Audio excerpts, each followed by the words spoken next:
Vous parliez tantôt de preuves, alors que ça fait trop longtemps qu'on en parle, bien sûr. Toutefois, quelles sont ces preuves? Est-ce que vous pouvez nous en dire plus par rapport à ces preuves dont vous évoquez dans votre ouvrage?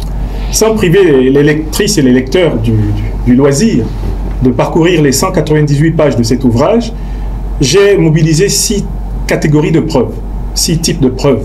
Et deuxièmement, vous n'êtes pas sans savoir aussi que même les pays occidentaux ne sont pas épargnés par le phénomène du terrorisme aujourd'hui, qui est un phénomène mondial. Qu'est-ce qui, selon vous, explique cela? Est-ce qu'il ne s'agirait pas là d'aller ensemble pour combattre ce fléau? Il faut bien voir qu'il y a un phénomène qui est le fondement de l'hégémonie politique et économique de l'Occident sur la Terre, c'est le phénomène de la duplicité géostratégique et géopolitique. Les mêmes qui arment les organisations terroristes d'un côté sont les mêmes qui viennent proposer aux pays africains qui en sont victimes leur aide. Vous avez bien compris, c'est la stratégie du pompier pyromane. Bienvenue dans l'analyse politique du professeur et président de l'Institut de l'Afrique des Libertés, le docteur Franklin Nyamsi. N'hésitez pas à aimer la vidéo et la partager avec vos amis. C'est parti.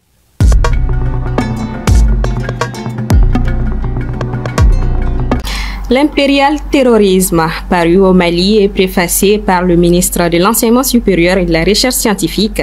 La cérémonie de dédicace s'est tenue le 15 février dernier au mémorial Modibo Keïta. L'impérial terrorisme révèle la forme actuelle de l'agression occidentale et moins orientale contre l'Afrique et preuve irréfutable de l'offensive de l'OTAN en Afrique.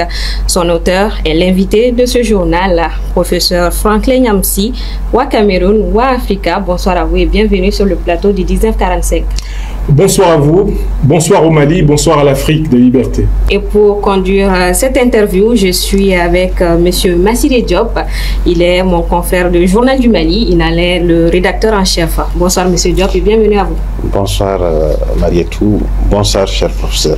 Bonsoir à vous, bonsoir au Journal du Mali, que je lis souvent. Merci. L'impérial terrorisme suscite un vif intérêt depuis sa parution. La cérémonie de dédicace a marqué un moment important dans le débat sur les dynamiques géopolitiques en Afrique. Nous aimerions aujourd'hui approfondir avec vous les thèses que vous défendez. Alors tout d'abord, qu'est-ce qui vous a motivé à écrire l'impérial terrorisme et pourquoi Bamako pour le lancement? Le 15 août 2022, au Conseil de sécurité des Nations Unies, le Mali portait des accusations extrêmement graves contre la France et plusieurs autres puissances de l'Union européenne et de l'OTAN à propos du soutien, du financement et de la médiatisation des actions des groupes terroristes au Sahel et sur le sol malien. Ces accusations n'ont pas fait l'objet d'un examen, d'une plaidoirie ou d'une confrontation judiciaire à l'ONU. Ce silence a été vécu pour moi comme une humiliation de l'intelligence africaine, comme un déni. D'autant plus que le Niger et le Burkina Faso et plusieurs autres pays africains allaient emboîter le pas au Mali pour formuler des accusations de même nature. En tant qu'intellectuel, fils de l'Afrique, serviteur des libertés africaines, j'ai entrepris une enquête par moyens personnels, empruntant aux archives américaines, européennes, françaises, aux archives reconnues par les institutions politiques internationales, toutes les preuves qu'en réalité, Al-Qaïda ou l'État islamique, ce ne sont pas des organisations musulmanes, ce sont des groupes de mercenaires et de bandits financés par les grandes puissances impérialistes de l'OTAN avec leurs alliés du Moyen-Orient pour maintenir l'Afrique en guerre et pouvoir continuer à la piller. On va revenir sur ces preuves, le temps de donner à Massiré le temps de réagir. Vous parliez tantôt de preuves, alors que ça fait trop longtemps qu'on en parle, bien sûr. Toutefois, quelles sont ces preuves? Est-ce que vous pouvez nous en dire plus par rapport à ces preuves dont vous évoquez dans votre ouvrage? Sans priver les lectrices et les lecteurs du loisir de parcourir les 198 pages de cet ouvrage, j'ai mobilisé 6 catégories de preuves. 6 types de preuves. Une preuve historique, rappelant la composition des pays de l'OTAN et la composition des principaux acteurs historiques de la traite négrière, de la colonisation et des tentatives de néocolonisation du continent africain. Vous vous rendrez compte qu'il y a une identité de liste. Si vous prenez les puissances négrières, les puissances coloniales, les pays de l'OTAN et leurs alliés du Moyen-Orient, vous retrouvez les mêmes puissances depuis pratiquement 700 ans à user de la terreur contre les Africains. Deuxième preuve. Là, on rentre dans des documents qui ont été déclassifiés. ou qui ont été révélés par des enquêtes internationales dans le cas d'espèce Wikileaks. Les emails de Mme Hillary Clinton, qui était secrétaire d'État américaine au moment du bombardement, du saccage de la Libye par l'OTAN. Ces emails révèlent que Kadhafi n'a pas été tué pour la démocratie, la bonne gouvernance, les droits de l'homme. Kadhafi a été tué parce que son régime se préparait à mettre en place une monnaie souveraine africaine qui détrônerait le dollar, eh bien, l'euro et le franc CFA. J'ai une troisième catégorie de preuves. C'est un dialogue célèbre entre l'ancien ministre des Affaires étrangères de la Fédération de Russie, eh bien, nom de la France, il s'appelle Laurent Fabius, et l'actuel ministre des Affaires étrangères de la Russie, Sergei Lavrov. Lavrov se fait appeler par Laurent Fabius qui lui demande eh bien, de ne pas faire intervenir la Russie parce que la France veut aider le Mali à combattre ce qu'on appelle alors les djihadistes en 2013. Alors Lavrov dit ceci à Fabius: vous allez combattre maintenant au Mali les terroristes que vous avez armés en Libye. Et Fabius fait la réponse très célèbre, mais tristement célèbre suivante: c'est la vie. Et j'analyse le contexte et l'histoire de cette rencontre. Je passe à une quatrième preuve. C'est la confrontation entre l'ancien président américain Barack Hussein Obama et l'ancien président du Niger, Mahamadou Youssoufou. Elle se passe le 27 mai 2011 à Deauville. Le président nigérien d'alors fait remarquer aux membres du G7 réunis à Deauville en France que le saccage de la Libye entraînera la déstabilisation de tout le Sahel et de toute l'Afrique. La réponse du président Obama est célèbre, tristement célèbre elle aussi. We will finish the job, c'est-à-dire nous irons jusqu'au bout de notre objectif. Enfin, je mobilise des preuves très récentes, des révélations d'officiels américains. Madame Tulsi Gabbard, qui a été nommée comme chef du renseignement américain, qui est officière supérieure de l'armée des États-Unis. Monsieur Elon Musk, qui est aujourd'hui nommé à la tête de l'agence américaine de la bonne gouvernance, ont publiquement affirmé sous serment, avec preuve, que le Trésor américain a directement financé, armé, soutenu Al-Qaïda et l'État islamique. Ces faits se déroulent entre le 31 janvier 2025 et ce mois de février 2025. Alors, je rassemble toutes ces preuves. Oui, Bourama Kansaï a préfacé le livre. Il est le ministre actuel de l'enseignement supérieur et de la recherche scientifique. Pourquoi ce choix? Le ministre Bourama Kansaï, qui est un professeur des universités, est chargé du département de la science et de la recherche au Mali. Un livre qui a pour vocation de déposer des preuves irréfutables d'un fait gravissime mérite en effet d'être regardé très sérieusement par les patrons de la recherche scientifique malienne. Je voudrais remercier ici les autorités maliennes pour l'honneur qui nous a été fait d'être lu par elles. Et le ministre Bourama Kansaï a représenté l'ensemble du gouvernement et d'ailleurs au-dessus de celui-ci et les plus hautes autorités, le président de la transition, chef de l'État, le général d'armée Assimi Goïta, pour regarder ce livre et au regard de ce que savent les officiels maliens qui possèdent des documents auxquels je n'ai pas accès.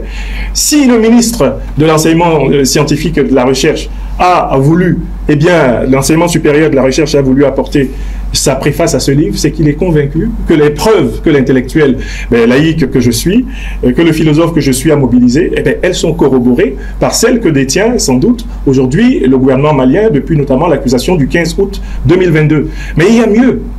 C'est la preuve que la société civile peut participer à la manifestation de la preuve, elle peut peser dans le rapport de force géopolitique et géostratégique international à travers un travail démontré, un travail empiriquement incontestable.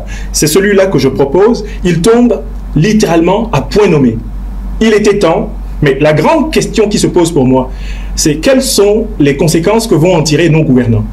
Maintenant que des officiels américains et des preuves scientifiquement irréfutables prouvent que ce n'est pas pour des motifs religieux que l'Afrique est attaquée, maintenant que nous savons qui a financé Al-Qaïda et l'État islamique et qui les a créés, maintenant que nous savons que ce sont les puissances de l'OTAN avec leurs alliés du Moyen-Orient, nous, Africaines, Africains, nous, gouvernements africains, nous, pays africains, quelles conséquences nous en tirons? J'appelle à des suites judiciaires et politiques à cette affaire. Il s'agit de crimes de guerre, de crimes contre l'humanité. Il faut que les tribunaux africains s'emparent de la reconnaissance occidentale de l'implication dans le terrorisme. Oui, excusez-moi de revenir sur le sujet, toujours par rapport aux preuves, pour parler de preuves, je pense qu'il faut un tribunal, il faut quand même des enquêtes qui puissent, ce ne sont pas des simples déclarations, donc c'est assez sérieux. Est-ce que vous avez par exemple prévu prévu de saisir une instance juridique au niveau international, la CPI et autres, pour ce genre de preuves. Et deuxièmement, vous n'êtes pas sans savoir aussi que même les pays occidentaux ne sont pas épargnés par le phénomène du terrorisme aujourd'hui, qui est un phénomène mondial. Qu'est-ce qui, selon vous, explique cela? Est-ce qu'il ne s'agirait pas là d'aller ensemble pour combattre ce fléau? Il faut bien voir qu'il y a un phénomène qui est le fondement de l'hégémonie politique et économique de l'Occident sur la Terre, c'est le phénomène de la duplicité géostratégique et géopolitique. Les mêmes qui arment les organisations terroristes d'un côté sont les mêmes qui viennent proposer aux pays africains qui en sont victimes leur aide. Vous avez bien compris, c'est la stratégie du pompier pyromane. À partir du moment où, devant le Sénat des États-Unis, il est publiquement déclaré, sur la base de documents officiels déclassifiés, que le Trésor américain a payé Al-Qaïda, a payé l'État islamique pour leurs prestations. À partir du moment où celle qui va diriger le renseignement spécial américain, Madame Tulsi Gabbard, par ailleurs officière supérieure des États-Unis, nous dit « J'ai honte que mon pays ait financé ceux qui ont tué les Américains le 11 septembre 2001 ». Nous devons prendre toutes nos responsabilités. Et je voudrais vous dire que la notion de preuve n'appartient pas qu'au domaine du tribunal. Son origine, à l'origine, en fait, elle vient du monde de la religion. La preuve, c'est l'attestation de la foi. On retrouve cette notion en philosophie, dans la démonstration logique. On la retrouve en mathématiques. Vous l'avez pratiqué plusieurs fois. Ce sont les preuves de toute cette nature-là, mises en commun, qui créent une véritable conviction. Dans les tribunaux, on recourt à toutes ces formes de preuves. Dans le cas d'espèce, il me semble que les sociétés civiles doivent se constituer en plaignantes. Il me semble que les gouvernements doivent prendre des initiatives judiciaires internationales. On ne peut pas laisser passer les millions de morts du terrorisme par pertes et profits. Et il faut que quelqu'un paye pour tout ça. Monsieur Franklin, vous avez interpellé dans le livre La jeunesse africaine. Quel doit être son rôle? Le premier devoir de la jeunesse africaine, c'est de tout faire pour s'offrir la meilleure éducation possible. Elle n'est pas faite simplement de ce qui nous est enseigné, mais de l'effort de chercher la connaissance.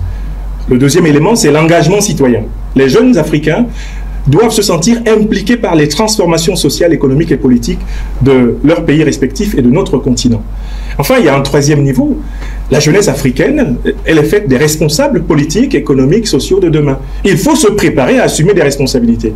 L'Afrique, dans ce mouvement de renaissance géopolitique et géostratégique, impulsé par le Mali, le Burkina Faso et le Niger, qui ont pris la décision de ne pas combattre le terrorisme en se faisant aider par ceux qui le financent, il va falloir préparer un leadership africain déterminé à protéger de manière jalouse et farouche la souveraineté de notre continent. Réaction, Monsieur oui, par rapport tout simplement à ce que vous avez dit tantôt sur ces autorités de transition, vous n'étiez pas tendre il y a quelques années avec ces autorités-là, mais qu'est-ce qui a changé entre-temps? Ensuite, on dit très souvent que oui, le professeur défend l'Afrique, le professeur parle de l'Afrique, le professeur fait la promotion de l'Afrique, mais quelque part, il ferme les yeux concernant les dirigeants qui s'éternisent au pouvoir, notamment celui du Cameroun. Qu'est-ce qui explique cela selon vous? Je suis tout à fait habitué à ce poncif qui est fort répandu. Je vous remercie quand même d'en reparler. Alors, sur le premier point, mais si je suis aujourd'hui au Mali, c'est grâce à la critique que j'ai faite des débuts de la révolution malienne en 2020-2021. Sous le régime du colonel Bandao, président de la transition, du président Assimi Goïta à l'époque, vice-président, qu'est-ce qu'on observait? Une tentative de rentrer dans le ronronnement néocolonialiste qui caractérise, de mon point de vue aujourd'hui encore, un régime comme celui du Cameroun, mon pays natal, ou celui de Côte d'Ivoire. Et c'est précisément contre ce retour dans ce ronronnement que j'ai formulé des critiques. Ces critiques, elles étaient de trois ordres. Premièrement, ne vous associez pas à M. Ouattara, parce qu'il défend les intérêts étrangers à ceux de l'Afrique. Si vous vous associez à lui, vous vous retrouverez contre le peuple africain du Mali. Il représente le néocolonialisme français, cet homme. Il n'est rien d'autre que cela. Et il a dit lui-même publiquement, dans une interview célèbre à Jeune Afrique, « Je ne dois rien à personne sauf à la France ». Deuxième élément, je disais au président Assimi Goïta, on tentera de vous sacrifier comme un mouton. Souvenez-vous que le président Assimi Goïta était l'objet d'une tentative d'égorgement dans une mosquée. Ne me donnez pas la boule de cristal. Mais là, il s'agit de choses dites et qui ont été vérifiées. J'ai dit enfin que le Mali, le Burkina Faso et le Niger, tous les pays qui voulaient marcher vers la vraie souveraineté seraient agressés massivement. Le 9 janvier 2022, on a vu ce qui est arrivé. Si vous me voyez aujourd'hui au Mali, c'est parce que le chef de l'État, le président de la transition, son Excellence le général Assimi Goïta, reconnaît que les critiques acerbes que j'avais formulées à l'époque se sont avérées. Et la révolution malienne est aujourd'hui le phare de la révolution panafricaniste. Et par rapport au Cameroun? Eh bien, pour le Cameroun, j'ai écrit 5 livres sur le Cameroun. Je vous mettrai au défi de me dire si vous en avez lu un seul. Alors, M. Niamsi, quel impact espérez-vous que ce livre ait sur la conscience politique africaine et quels sont vos prochains engagements? Nous, Africains de ce temps, ma chère dame, avons été fortement intimidés par le néocolonialisme français et l'impérialisme occidental lorsque nous avons commencé à dénoncer la duplicité des grandes puissances occidentales dans le terrorisme qui frappe notre continent. Merci. Ce livre met fin à la peur de la vérité. Merci beaucoup, merci d'être passé sur ce plateau. Merci. Iniché. Iniché à Oniché. Merci à vous également, M. Diop. Merci beaucoup, Marietou. Merci beaucoup, professeur. Merci. Ce journal se poursuit et direction. Chers téléspectateurs, vous avez été les témoins privilégiés de cette analyse politique profonde et inspirante avec le docteur Franklin Niamsi. Maintenant, c'est à vous. Réagissez en commentaire, partagez vos réflexions et vos idées. Si cette vidéo vous a éclairé, n'hésitez pas à l'aimer et à la partager avec vos amis. Ensemble, nous construisons l'Afrique de demain. Restez connectés sur Afrique Diverse TV pour encore plus d'informations et de débats passionnants. À très bientôt.